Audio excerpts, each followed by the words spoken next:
Hello there, my very good friends. On today's wrestling news, CM Punk's WWE return hits a roadblock. A major update on WWE's booking of Jey Uso. Got a weird update on WWE's plans for world domination. And a top star signs a new AEW contract. I'm Adam Wilborn. And I'm Andy Murray. And this is the news. Hardest news show in the game. Let's kick this thing off by talking about CM Punk for a refreshing change. A little update on his situation at the moment. It's a slow news day, what can I say? Dave Meltzer talking about CM Punk on Wrestling Observer Radio.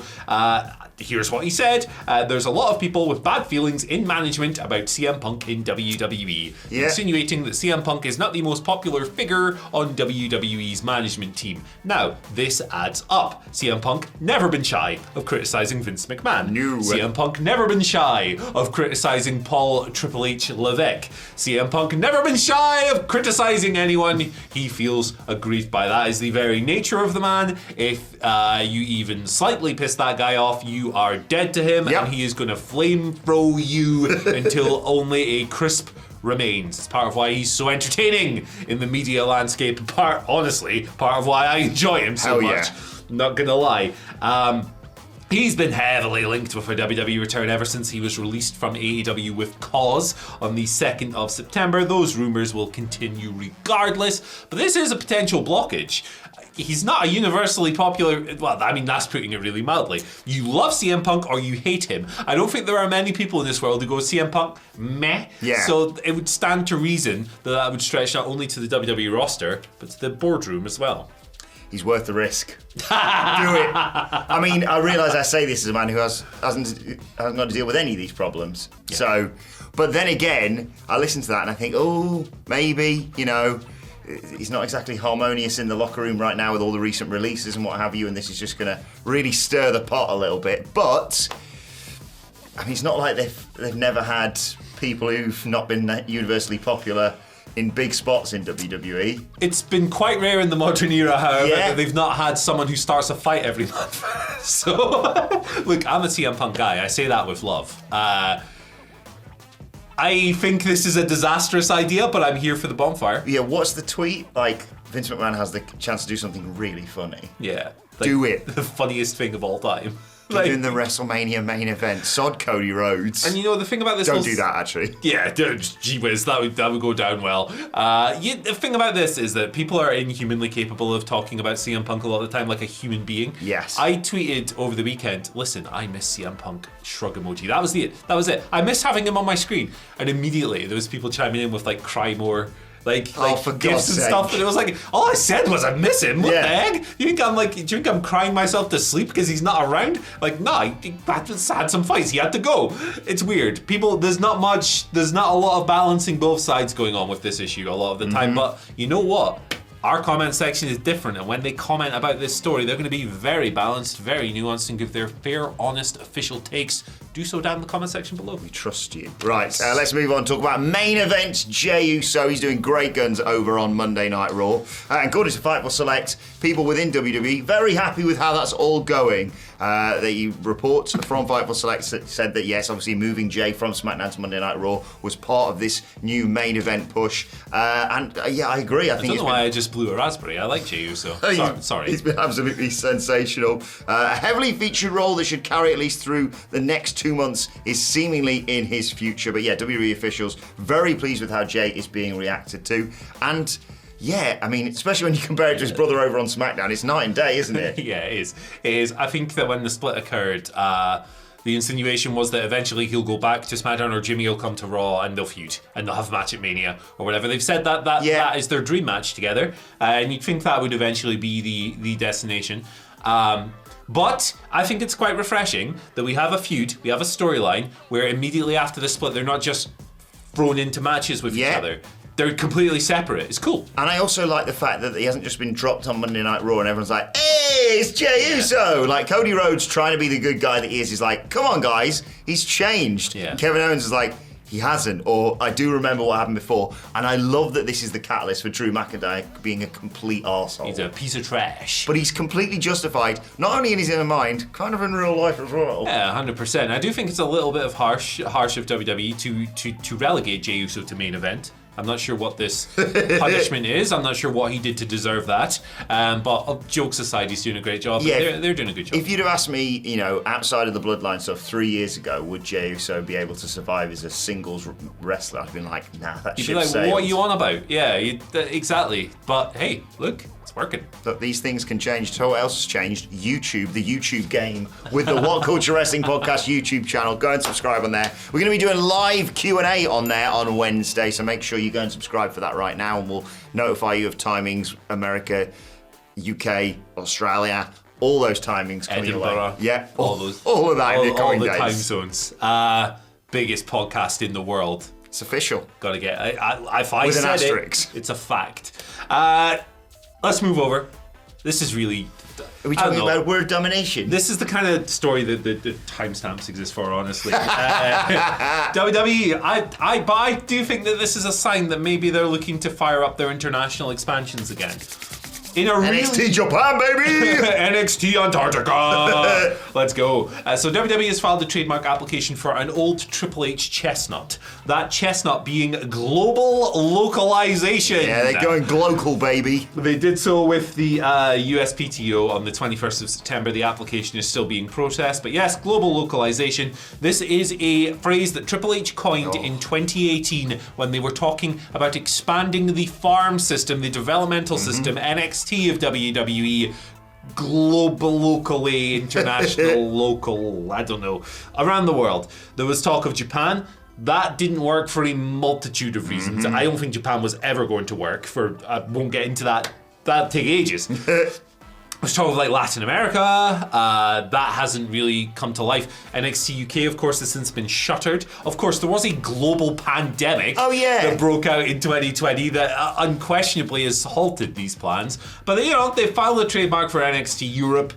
Dave Meltzer reported recently that they want to launch that next year. Personally, I'm not really in favor of WWE hoovering up global markets. I think wrestling is a lot healthier when one company doesn't dominate things internationally. But they're richer than God, and they're going to do what they're going to do. Yes, exactly. This is very WWE. I'm with you. I think things are kind of fine as the way they are now. Especially we've been talking recently about WWE releases. You don't want to be like, well, they've been released by WWE, so the options are AEW or bust. Yeah. Because I think, and you also need the smaller promotions. I think think about all the stars who have developed on there before arriving on either AEW or WWE. Literally every WWE main eventer apart from Roman Reigns, really. That's a good point. Yeah, pretty much all of them. So yeah, and there was reports about them trying to buy Rev Pro, claims about prices, recently. Andy Quildan said, hell no. Yeah, just leave things as the way they are, please. Yeah, just let the ecosystem flourish. I mean, it's capitalism, so they'll never do that. But hey, look, AEW would do no different if they had that amount of money either. So. Look, WWE, if you want to buy WCPW, make me an offer. Yeah, make you personally an offer. Let's move over and talk about AEW finally, though, Andy, because a major AEW star has signed a new contract. That star being Eddie Kingston. Lovely news, this. He has committed his future for the foreseeable future to AEW for the next 4 years. He's been with AEW, of course, since the summer of 2020. For my sins, when he arrived, I didn't really know a lot about Eddie Kingston, and in one promo I was like, well, I love this man. Yeah, he's great. Put him on my screen every single week. He talked a little bit about it on ad-free shows, saying, if you noticed, you haven't heard anything about me with contracts because I did my shiz on the low. He didn't say shiz. My thing was coming up. His contract. I got 4 more years, so I'm straight. No one needs to know how much money. No one needs to know how long. I got my flipping shiz in. I got my shiz in, and I'm going to be there for a minute because there's nowhere else I want to be. I love you, Eddie Kingston. There's no better place for Eddie Kingston than AEW. No. I think the past couple of years have proven that. He's having a great year this year as well. It's been really gratifying seeing things like him picking up gold and beating Claudio and wrestling like as Japanese heroes. Like he's wrestled Akiyama, who's his favorite wrestler. We've seen him like in Japan doing a G1. We've seen him hanging out with Kawada, his other favorite wrestler. It's just nice to see. Eddie is one of my favorite wrestlers of all time. I think Eddie is one of the 5 best wrestlers in the world right now on every single level. Wrestling to me is about believability above all else. I love that this guy is true and authentic to what he is. He doesn't portray a fake image. He is as real as it gets. He makes me want to live and die for this man. I have loved him from the moment I first discovered him in Chikara, cutting amazing promos on their YouTube channels and stuff, talking about, like, he did this one back in the day when I discovered him where he was like talking about how pro wrestling, how it's like a toxic relationship, but he can't get out, and it's like been screwing him over, and it's turned him into just this guy who's on the edge constantly and all this stuff. He's the greatest. He's one of the best of all time, in my opinion. You can disagree. That's fine. That's what it's all about. Yeah, exactly. Love it. Exactly. So, you know, say what you think about him, and you know, he does not fit the archetypal pro wrestler image that WWE has kind of shaped in our minds over the years.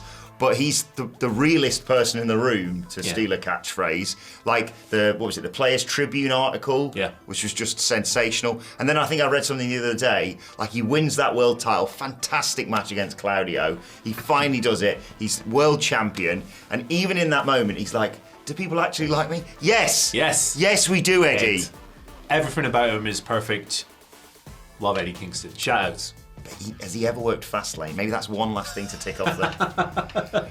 Let's move on to your three He's questions. not had a 6-month program with The Miz, so has he really made it? Maybe a bit of seasoning in NXT for a couple of years, and then up to the main roster. Yeah, learn maybe. how to work the hard cam, yeah. Let's move on to your Twitter questions at What Culture WWE. Actually, what do you think Eddie Kingston's gimmick would be in NXT? Plumber. Or construction worker. Yeah. So he likes wearing Timberlands. Yeah, he'd be a working man. Yeah. Aye. I kind of want to see that a little bit. Yeah. But that's because NXT's the best. Yeah, well. Eddie Kingston's better. Yeah. I'll say that. Right, let's move on to your Twitter questions. At What Culture WWE. Speaking of Fastlane, actually, first question today comes from Travis Homewood. Thanks, Travis, for the question. Saying, I just bought tickets for Fastlane today. The only other show was Fastlane 2017 when Goldberg won the belt. Good God. Do you think this year's show will be better than that one? Yeah, I mean, it's not difficult, is it? It's a low. No offense, Travis. It's a low bar to clear. Like, I hated that Fastlane main event. I think there's 2 matches so far announced. Yeah. I didn't realise that they've made the John Cena thing a handicap match now. Yeah. For the time being, until LA Knight hopefully gets better. Yeah. And obviously, got the last man standing match for the World Heavyweight Championship. And already I think it's better than Fastlane 2017. Yeah, I think if you're going to outdo that event, I think an AI could write a better show. And the thing is, like, all the popular AI platforms are so out of date. If you said write a Fastlane card right now, it would probably be along the lines of Mason Ryan versus Tatanka in the main event or something. It's a low bar. That angle with Goldberg winning the title in like a minute because of the distraction. Oh my goodness. That was silly. In hindsight, very funny, however. I remember watching that the morning after because, I mean, it was Fastlane. I wasn't staying up to watch that. And, you know, the network has the timer thing. I'm like, Owens is coming out, and I'm like, this is going to be a short match. Yeah. You know, you can see the little time left, and I was like, well, there's only one person winning this. And then Kevin Owens getting out of the ring and faffing about. Paul, why didn't they put that world title match with Chris Jericho at WrestleMania? It's okay, you're fighting for the US title. I'm still going to be disappointed in it, said Vince. Goldberg really needed the belt, to be fair. He really needed it, man. Yeah. You can't argue. Come on, Goldberg's awesome. Let's move on to Sean's question. Thank you, Sean, regular contributor. Sean Acklin writes, how do you guys feel about championships changing in different promotions? Once in a blue moon is great, but 3 ROH championships changing hands in 3 AEW shows in a month? That's too much for me. I don't mind it. I don't mind it at all. It's slightly different with the AEW ROH thing, isn't it? Yeah, because you know everyone knows they're owned by the same person. I don't mind it at all, honestly. I've never had a problem with the Ring of Honor stuff. I've never bought into the idea that it was taking up too much airtime. I've never bought into the idea that this was somehow a problem. I completely disagree with that whole conversation that a lot of people were having. Maybe, I think it peaked about a year ago or something like that. I have no issue with it whatsoever because the people involved are people you're familiar with anyway. It's like Samoa Joe's the TV champion and Claudio's been the world champion and Eddie's now the world champion. It's like, I don't care. I legitimately don't care. It's a completely different conversation, but I think the amount of titles that change hands within AEW, that does slightly muddy waters. But that's a different conversation. And I think if this was, say, the New Japan World title constantly changing hands on AEW TV or at AEW pay-per-views, then maybe that's fair. But yeah, ROH basically is AEW, and if you put title changes on AEW, more people will see it, so I'm kind of okay with it for the time being. Yeah. But it is intriguing that the way they're like, all right, well, you're not AEW Trios Champions, but how about you go with the ROH Trios Yeah, Championships. and now you get some really weird conversations, like when Eddie won the belt. I saw like a bunch of tweets that were like, "Oh, he's going to disappear at Ring of Honor now." Like Claudio hasn't been on TV all year. Yeah. It's like, I don't know. To me, like I respect your opinion if you don't like it, right? 100%, you're entitled to that. But for me, it doesn't impact the TV at all. Yeah, I think there's different conversations to be had to be the way that ROH has been handled by Tony Khan. But yeah, that moment with Arthur Ashe with Eddie Kingston, I wouldn't change anything. It's nice. Yeah. Final question today comes from Mark Smith. I love this one. I related a lot to this. Mark says he's a scamp. he knows the game. He knows the time to send me questions. He does. Mark says, morning boys, being from the UK and wrestling being on at ridiculous times. Yeah, sorry, very quickly, quick rant. American viewers, you complaining about that one Elimination Chamber show coming up in Australia, you don't know anything, okay? Try you it don't know several half times of at it. once. Yeah. We get like a couple of Saudi shows and then an Australia show every 5 years to be like, oh, is this what being a normal wrestling fan feels like? But yeah, Mark Smith says, being in the UK watching wrestling at ridiculous times, was there ever a time before you worked at What Culture that you ever stayed up to watch a show and pulled a sickie the next day? And if so, was the show worth it? I've legitimately never done it, believe Really? it or not. Yeah, I've taken days off to watch like Royal Rumbles and WrestleManias and stuff, but I've legitimately never pulled a sickie. In my previous life as a radio presenter, I think the statute of limitations has run out, hasn't it? I 100% pulled the sickie after a Royal Rumble, partially because I was just done in, and also it actually kind of worked quite well with the whole pulling a sickie. I can't remember which Rumble it was, but it was worth it because I shouted myself hoarse. So like when you're like, hey, yeah, I'm not feeling too good today. My voice was legitimately like that, and yeah, they bought it. Suckers. Imagine being on the radio all morning as well, like, Good morning, this is Sugar Ray. like That's what we played. That and a bit of Pink. every morning. Traffic and Travel up next. I'll tell you what else is up next. This video right here. Bye.